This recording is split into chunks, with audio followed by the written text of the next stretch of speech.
bien, nuestro tema será apóstoles, profetas y dones, y el objetivo es poder conocer qué pasó con ellos, si los que hoy se llaman apóstoles y profetas son iguales, y básicamente tendríamos que estudiar el tema de los dones, sus dos aspectos, dorean y carisma, y lo previo al estudio es que nos tenemos que poner de acuerdo en la hermenéutica. Si no examinamos nuestra hermenéutica, entonces la exégesis va a diferir seguramente entre uno y otro. Y vamos a trabajar sobre ese tema primero. Los 4 elementos básicos en los cuales tenemos que coincidir para poder estudiar, tanto tu estudio como lo que yo voy a estar compartiéndote, tiene que tener una base en la hermenéutica. Lo primero que tenemos que entender es que hay que equilibrar el concepto entre pactos y dispensaciones. Algunas personas, dentro de los protestantes y evangélicos, creen que los pactos es lo único que hay que mirar y se olvidan que la Biblia contiene también dispensaciones. Por ahí hay otros que son extremistas que nos hacen creer que John Darby en 1830 inventó, entre comillas, las dispensaciones, lo cual es una barbaridad porque está en la Escritura. Que se haya organizado el estudio de este tema después del periodo de la Reforma de 1500 con Lutero, Calvino y los movimientos anglicanos y todos ellos, no quiere decir precisamente que porque antes no se discutían estos temas, esto es nuevo. Las dispensaciones están en la Escritura, están las palabras griegas que nos ayudan a entenderlo, tanto aion como oikomene, y eso nos tiene que mostrar que la hermenéutica debe implicar las dos en el estudio bíblico. El segundo punto fundamental es que hay diferencias en la Biblia entre Israel, los gentiles y la iglesia. 1 Corintios 10:32 es muy claro. Dice que no hay que hacer tropiezo ni a judíos, ni a gentiles, ni a la iglesia de Dios. Cuando en el año 430 Agustín escribe el libro de la ciudad de Dios, ellos estaban ya en la idea que había empezado con Orígenes y con Ticonio, uno de estos que estaba cercano a Agustín, habían empezado con la idea de que como Israel no estaba más en su tierra, lo más probable era que la iglesia era el plan de Dios para esta época y todas las bendiciones dadas por Dios a Israel en el Antiguo Testamento, los compromisos y los pactos se tenían que cumplir en la iglesia. Y eso no es así. La verdad es que no es así. Pero si no nos ponemos de acuerdo en este estudio, nos va a costar mucho diferenciar entre los profetas del Antiguo Testamento, los profetas del Nuevo, los que pertenecen a la iglesia. Entonces, necesitamos hacer esta diferencia porque Israel es un pueblo al que Dios llama en el capítulo 12 a través de Abraham y en Hechos capítulo 2 ese pueblo queda a un costado.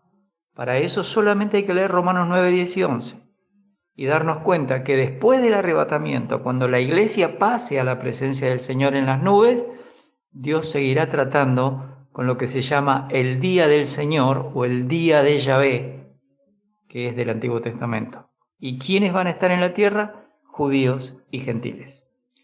El tercer punto importante para que podamos coincidir en nuestro estudio es que tenemos que tener una línea de tiempo y tenemos que respetar lo que se llama revelación progresiva. Porque si no tenemos una línea de tiempo, sacamos cosas fuera de un contexto y las interpretamos incorrectamente. Esto sucede mucho con las personas que toman del Antiguo Testamento promesas, entre comillas, para la iglesia, cuando realmente no están destinadas a la iglesia.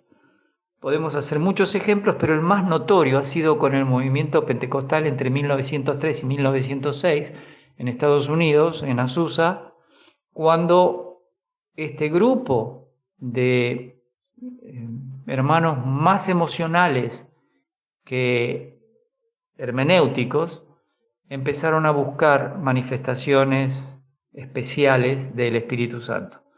Y dentro de esas manifestaciones, la sanidad fue una de las primeras. y tomaban Isaías 53 y diciendo, si Él llevó nuestras enfermedades y nuestros dolores, entonces todos tenemos que ser sanos al momento de recibir a Cristo. Y la verdad es que no dice eso Isaías. Basta leer el capítulo 1 para darse cuenta que para el uso de las figuras de dicción, el pecado era representado por una podrida llaga de la planta del pie a la coronilla. Y eso es un pequeño detalle que genera las discusiones que hasta el día de hoy hay con el tema de las sanidades. Nosotros no decimos que no hay sanidades, lo que decimos es que no está más el don de sanidad. Y eso es lo que podemos demostrar a través del estudio bíblico. Pero sí oramos por los enfermos porque entendemos que Dios en su gracia y en su plan perfecto y soberano puede querer sanar a alguien o puede no querer que se sane. Y lo tenemos con Pablo cuando él pide 3 veces que se le quite ese mensajero de Satanás que lo abofeteaba y Dios le dice no. Bástate mi gracia, mi poder se perfecciona en la debilidad. Y el mismo Pablo que sanaba a mucha gente, que los delantales de Pablo se llevaban a los enfermos en Éfeso, termina diciéndole a Timoteo, no bebas agua sola, sino con un poco de vino. Y dice a Tíquico y a Trófimo, que estaban en el ministerio, lo deje enfermo. Y a Epafrodito, dice en Filipenses 2, Dios tuvo misericordia. Pero a Timoteo nunca le dijo, andale hermano que tiene don de sanidad, porque estamos en el primer siglo y se podría haber hecho tranquilamente. Sin embargo, no pasó. Y en cuarto lugar, tenemos que diferenciar, tenemos que entender esto, que la buena noticia o la palabra evangelio que presentó Juan el Bautista, el Señor y los apóstoles antes de Pentecostés en Israel, no es igual a la buena noticia que luego de Pentecostés presentan los apóstoles, lean Hechos 15:11, y Pablo, en Gálatas 1 y 2, a los judíos y gentiles. Y esos judíos y gentiles hoy forman la iglesia. Y esto era nuevo, según Efesios 2, 20 al 22. Entonces, nos tenemos que poner de acuerdo en que vamos a estructurar nuestra mente con una hermenéutica sana y completa. Esto es la base. El temario que tendríamos que estudiar, y el título sería Apóstoles, Profetas y Dones, ¿cómo discernir la verdad desde la duda? Y la parte 1 que vamos a ver, si Dios quiere hoy, tiene que ver con 2 puntos. Primero, ¿existen los dones Dorea? ¿Y existen los dones Carisma? Y vamos a hacer un resumen y conclusión de este tema. Y la parte 2, que sería la parte más fundamental de este tema de los apóstoles del día de hoy y de los profetas, también va a tener un resumen y una conclusión. El título de la parte 1 es una investigación bíblica acerca de las diferencias entre Dorea y Carisma. Y vamos a examinar las bases bíblicas para aseverar que los dones Carisma del Espíritu Santo y los dones Dorea que Cristo dio en el primer siglo han cesado. En la parte 2 vamos a investigar de la misma manera el tema de las diferencias entre el apóstol y el profeta y vamos a examinar las bases bíblicas para aseverar que los dones de apóstol y los de profeta que el Señor le regaló a la iglesia en el primer siglo cesaron. Y ya entrando en el tema tendríamos que ver el temario para la parte 1. Primero vamos a definir los términos que se traducen don en nuestras versiones Reina Valera del 60. Vamos a definir el don Carisma y su uso bíblico, el don Dorea y su uso bíblico, y vamos a discernir con la Escritura hasta cuándo estuvieron vigentes ambos términos que se traducen don. Y vamos a hacer una conclusión. Voy a volver a refrescar con un gráfico esto que dijimos de las diferencias entre Israel, los gentiles y la iglesia. Según 1 Corintios 10:32, la humanidad estaría dividida en 3 etnias. Una de ellas son los judíos, de los cuales tenemos, como en toda la historia bíblica y aún en el futuro va a haber, judíos inconversos y judíos que sean creyentes o piadosos, para los cuales Dios tiene diferentes planes. Y lo mismo pasa con los gentiles, va a haber gentiles inconversos y gentiles creyentes, y Dios va a obrar en cada uno de ellos, tanto en el Antiguo Testamento como en el futuro, en la tribulación y en el milenio, en forma diferente. Pero en el día de hoy, Dios está formando de judíos y gentiles la iglesia. Eso lo tenemos que tener muy claro y hay que revisar mucho Efesios 1, 2 y 3, que es la parte doctrinal de la iglesia. 4, 5 y 6, obviamente, ustedes van a encontrar principios de vida cristiana. Quiero también graficar algo de unas expresiones bíblicas que a veces en la hermenéutica de algunos hermanos, algunas denominaciones, es confuso. Primero que nada, con este óvalo amarillo con rojo alrededor, queremos mostrar qué es el reino de Dios. Reino de Dios en la Escritura es todo el lugar donde Dios gobierna y controla soberana y absolutamente. Este reino de Dios tiene cosas visibles e invisibles, cosas creadas por el Señor que nunca podemos conocer hasta que podamos estar en su presencia. Este reino de Dios es donde Él gobierna, pero dentro de este reino de Dios, cuando el Señor empieza hablando en el libro de Daniel 2 y Daniel 7, y cuando se acerca en los evangelios sinópticos al pueblo de Israel, aparece lo que se llama el reino de los cielos. En este sentido, está hablando del milenio y de la eternidad futura. Y este reino de los cielos es los cielos reinando en la tierra, con un rey que es el Señor Jesucristo, y esto se lo explicó el ángel a María, que el Señor Dios le dará el trono de David, su padre. Lo que Dios le había prometido allí a David en 2 Samuel 7, en ese pacto incondicional.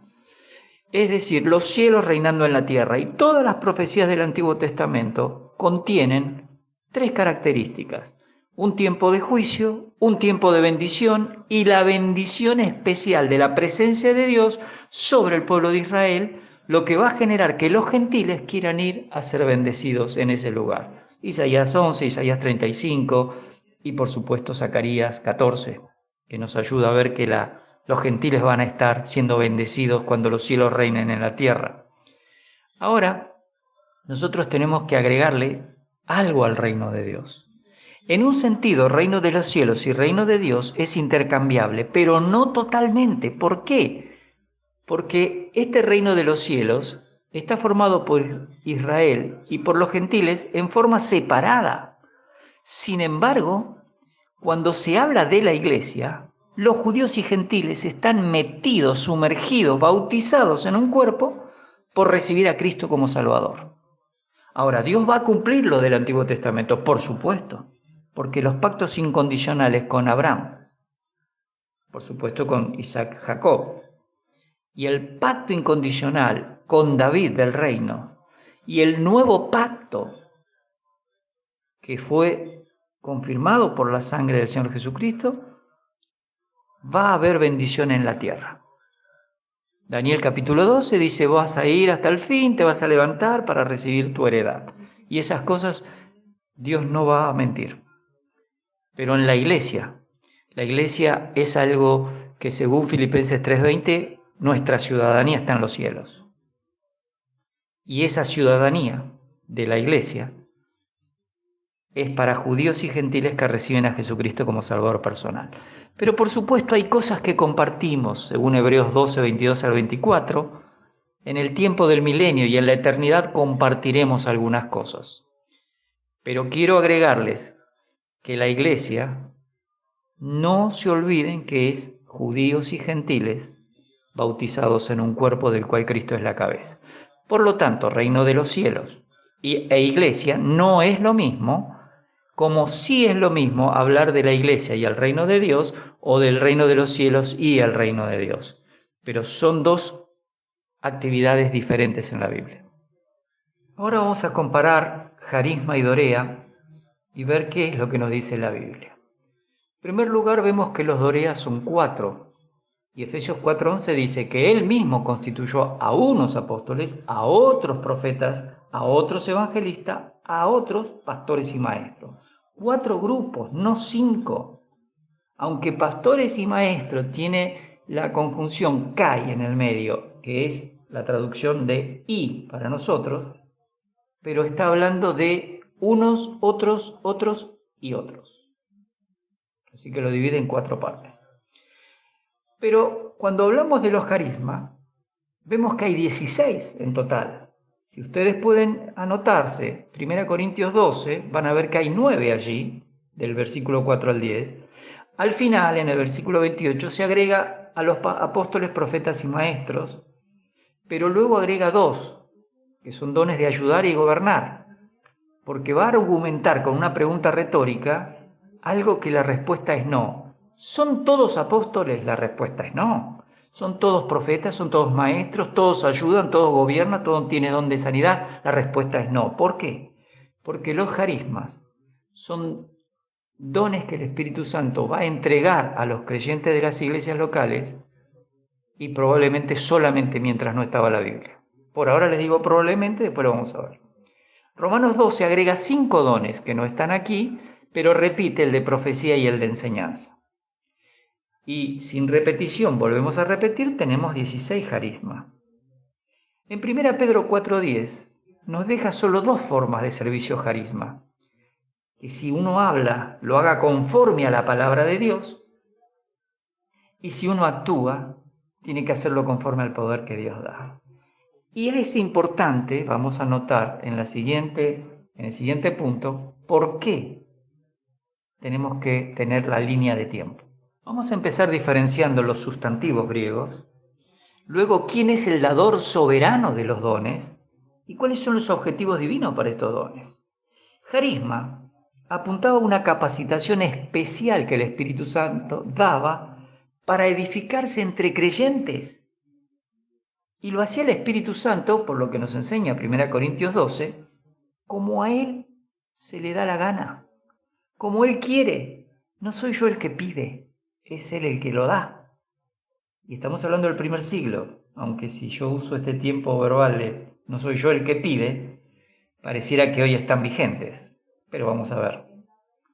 Lo segundo importante de los textos de Romanos 12 y de 1 Corintios 12 al 14 es que hay que hacer una lista de estos dones y hay que definir cómo eran. Lo que tenemos que reconocer es que estos dones fueron desapareciendo antes de terminarse de escribir el Nuevo Testamento. No hay mucho que discutir. Van a encontrar en Romanos 12 el don de exhortación, pero en la carta de la prisión de Pablo a los Colosenses, en el capítulo 3:16, dice que si estamos llenos de conocimiento bíblico podemos amonestarnos, exhortarnos unos a otros. Entonces, pareciera que esos dones que cuando la Biblia no estaba escrita en el Nuevo Testamento, la doctrina para la iglesia local que Pablo va desarrollando, esos dones estaban vigentes y al llegar la Escritura no debían estar más. Algo importante también es que la Escritura va reemplazando aún para otros temas, por ejemplo, madurez para servir. Y finalmente nos va a quedar 1 Pedro 4, que lo vamos a ver enseguida. Y rápidamente les cuento. Un Dorean apuntaba a personas que Cristo regaló a la iglesia. Carisma, el Espíritu Santo, a los creyentes para que se edifiquen mutuamente. Dorea, personas regaladas por el Señor Jesucristo a su iglesia. Y eso lo tiene en Efesios 4, 7 al 16. Estas personas, estos dones Dorea, apóstol, profeta, pastor, maestro y evangelista, tenían que escribir todo el consejo de Dios, que era el Nuevo Testamento, obviamente. Miren Juan 14 al 16 en la línea de tiempo y van a ver que esto es un compromiso del Señor Jesucristo cuando viniera el Espíritu Santo. Y en Efesios 2, 20 al 22 vemos que este misterio no había sido dado a conocer en el Antiguo Testamento. Por eso no lo podemos poner a la iglesia en el Antiguo, sino que ahora era dado a conocer por medio de los apóstoles y profetas. Fundamental esto. Quiere decir que al completarse el Nuevo Testamento y al morir estos hombres regalados por el Señor, y hay que recordar que había ayudantes de ellos que tenían dones por imposición de manos, también es un tema para estudiar, esas personas dejaron de tener esos dones. Así que esta sería la diferencia rápida de los sustantivos griegos, de quién es el dador de cada uno de esos tipos de dones y cuáles son los objetivos divinos. En primer lugar, revisamos Corintios. Para la línea de tiempo tenemos que saber que fue escrita entre el 52 al 54, algunos aseguran entre 53 y 54. Y parece ser una lista bastante completa. Pero después revisamos Romanos 12, que es escrito unos 4 o 5 años más tarde, y ahí encontramos que es más reducida.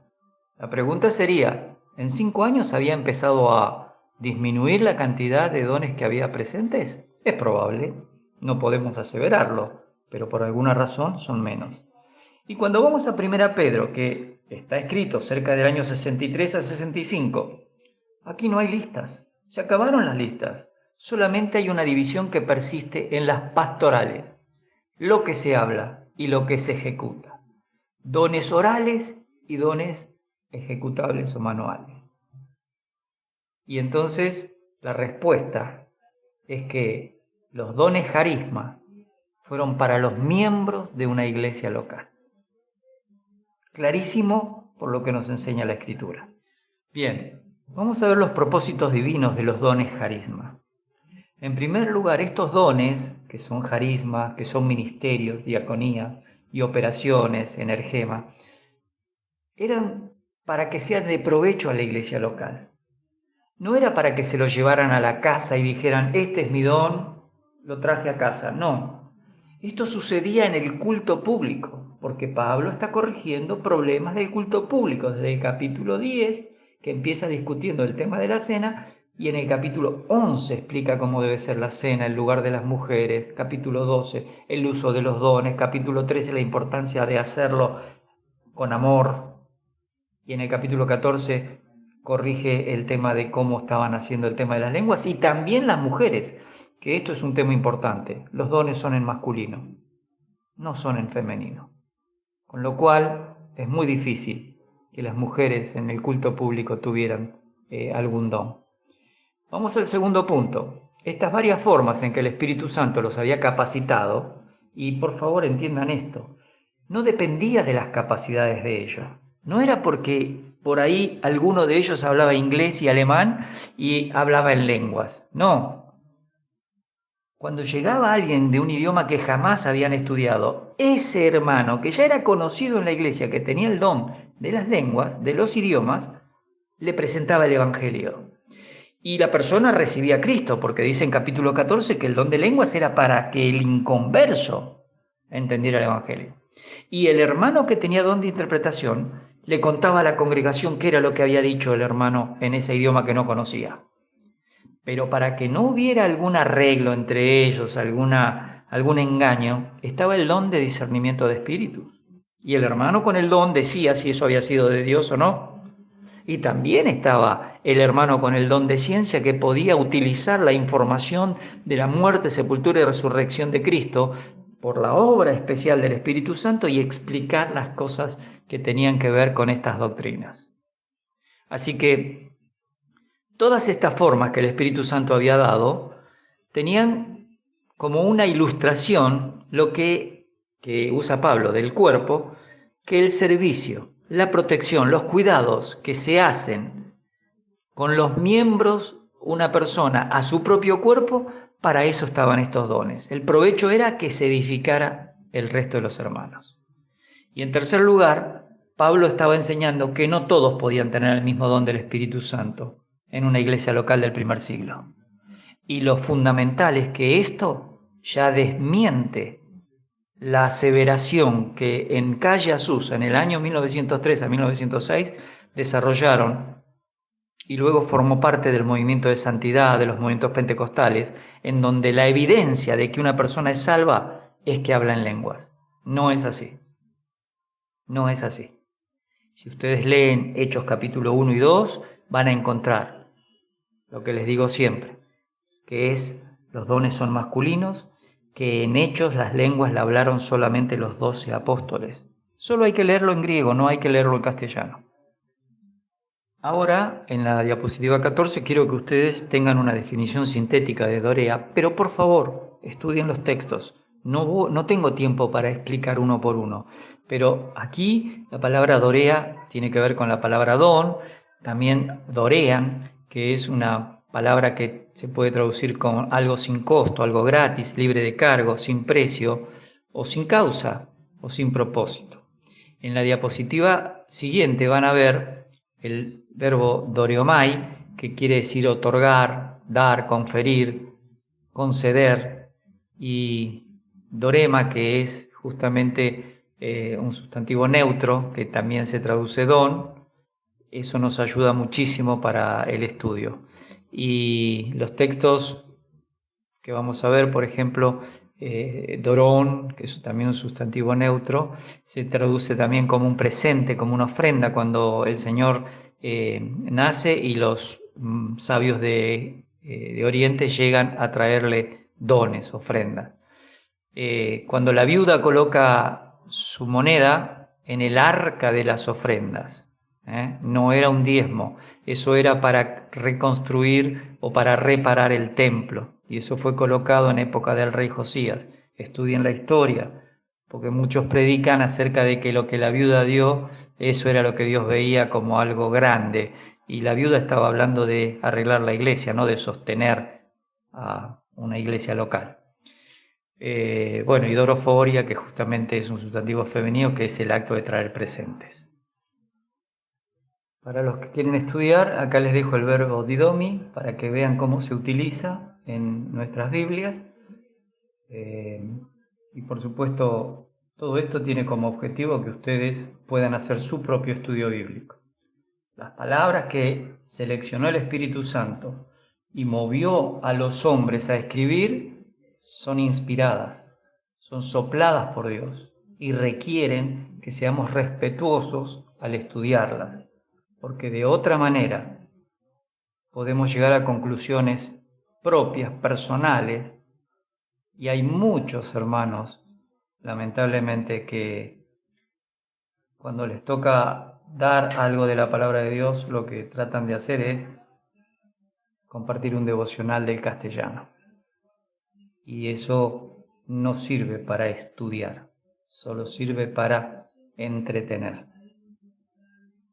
Bien, vamos a tratar ahora de entrar a ver quiénes tuvieron los dones dorea en el periodo de la iglesia. En Efesios 3:7, Pablo reconoce que él tiene este dorean por la gracia de Dios, para una tarea que le encomendó el Señor Jesucristo.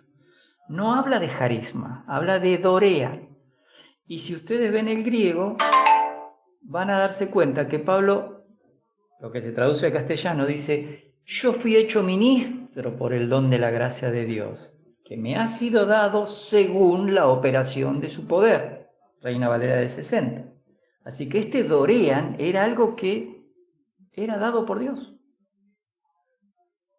Y es el don de la gracia de Dios. Si bien aparece jaritos, como jaris, como jarisma, la base, pero estos dones son dorean. En la diapositiva siguiente, vamos a ver que en Efesios 4:7 Pablo reconoce que el Señor ha distribuido 4 dorean o doreas y tiene un solo propósito. Fíjense cómo utiliza dorea. A cada uno de nosotros fue dada la gracia conforme a la medida del don de Cristo. Ahora, cualquiera puede decir, ¿quiénes somos nosotros? Bueno, somos nosotros los creyentes, dicen muchos. No. Tenga cuidado, no interprete que somos todos los creyentes. Porque si fuéramos todos los creyentes, entonces es correcto decir que hoy hay apóstoles, que hoy hay profetas, que hoy hay pastores maestros, que hoy hay evangelistas, conforme a esas características dorea que había dado el Señor Jesucristo a la iglesia. Hoy elegimos pastores y les pedimos que tengan buena doctrina y una buena vida cristiana consecuente.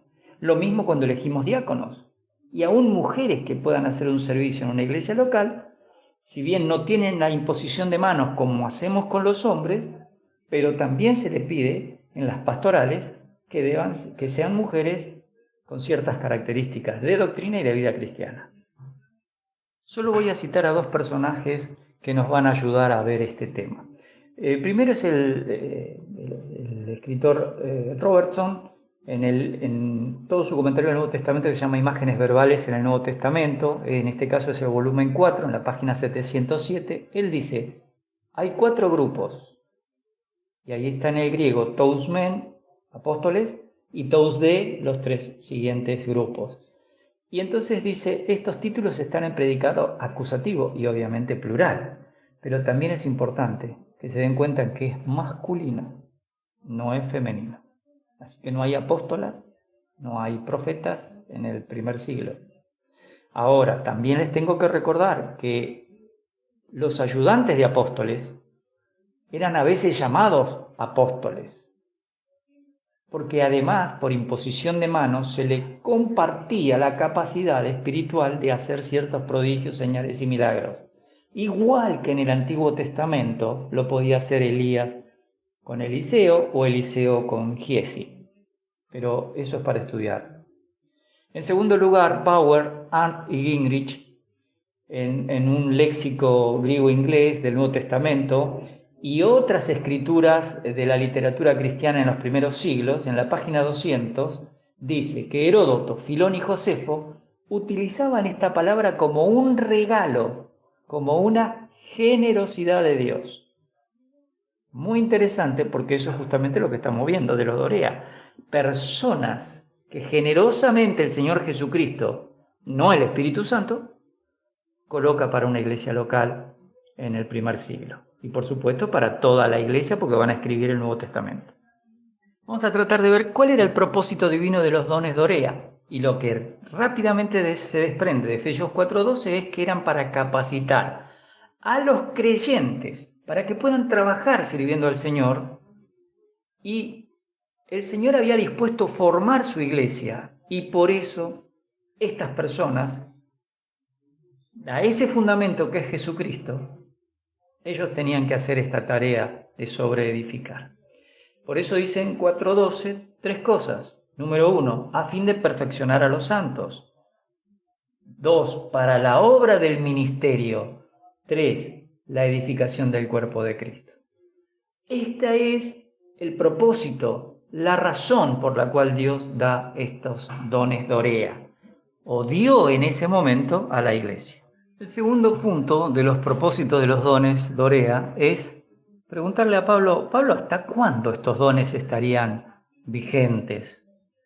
Y entonces dice en el versículo 13 del capítulo 4 de Efesios, hasta que todos lleguemos, número 1, a la unidad de la fe y del conocimiento del Hijo de Dios, a un varón perfecto, a la medida de la estatura de la plenitud de Cristo. Estas dos cosas las dice Pablo en Efesios 4:3. Y muchos han creído que la unidad de la fe y del conocimiento solo se va a tener en el cielo. No, hermanos.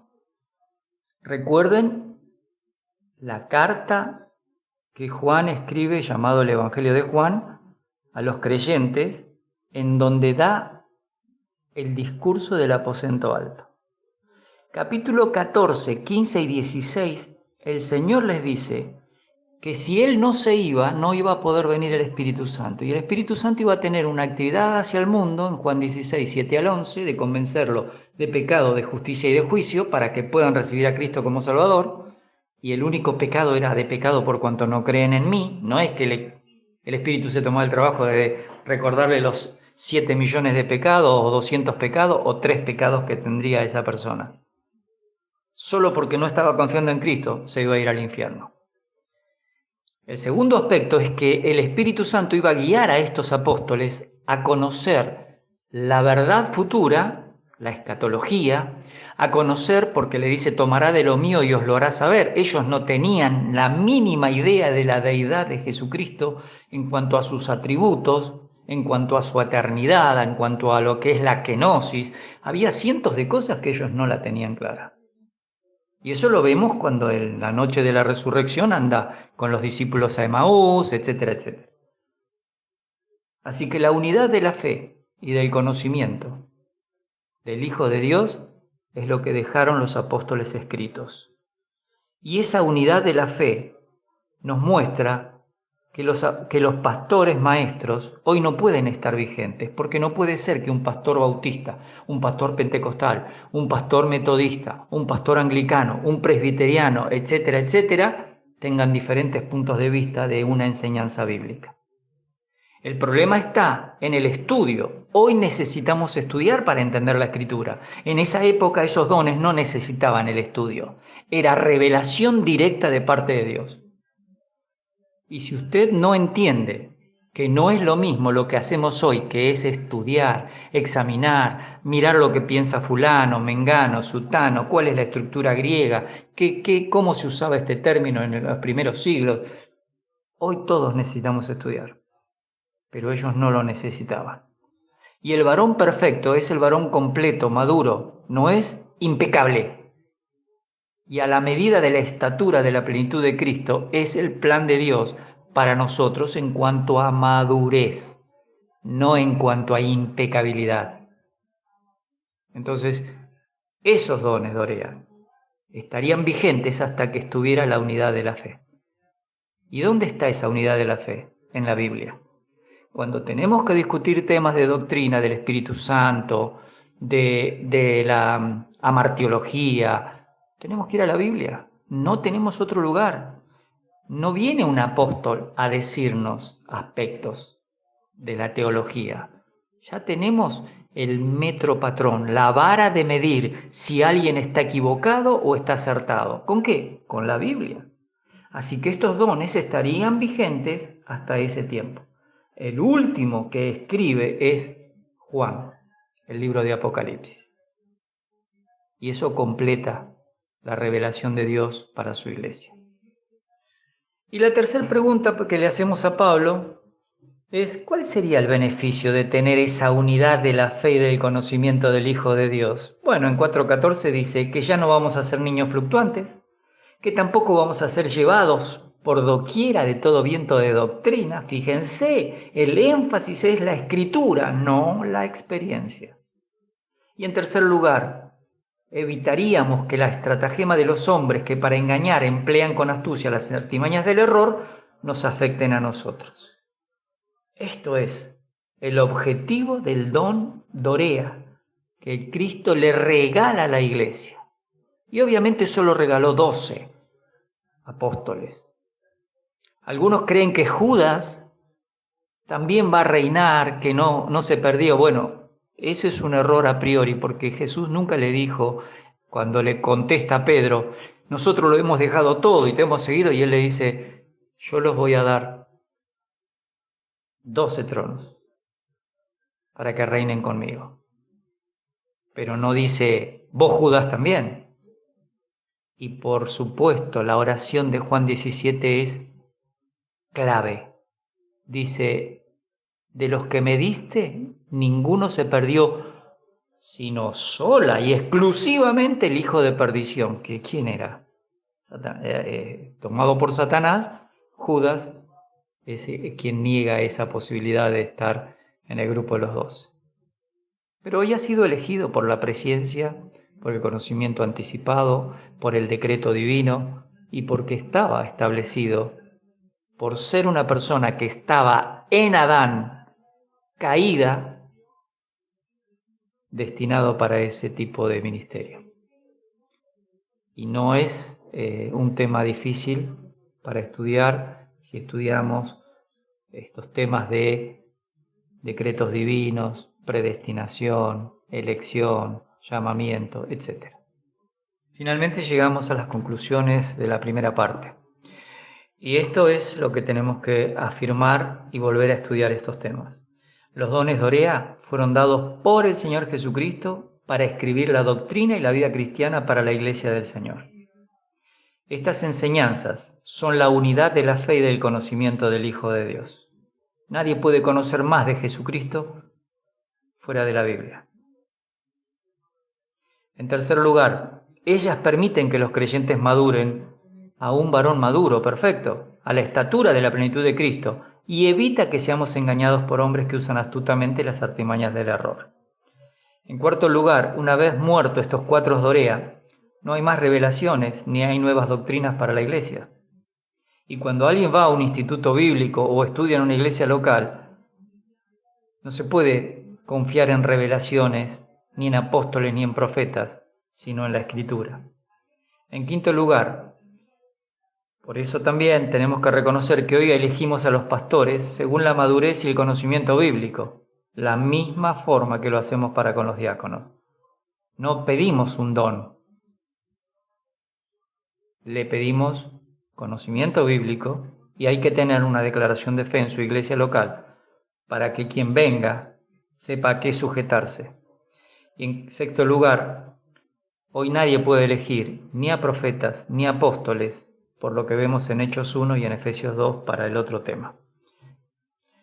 Conclusiones ahora de los dones carisma. Estos fueron dados por el Espíritu Santo para edificarse mutuamente entre los creyentes de la Iglesia del Señor. En segundo lugar, estas habilidades fueron dadas soberanamente por el Espíritu Santo y no dependían de las capacidades naturales o adquiridas de las personas.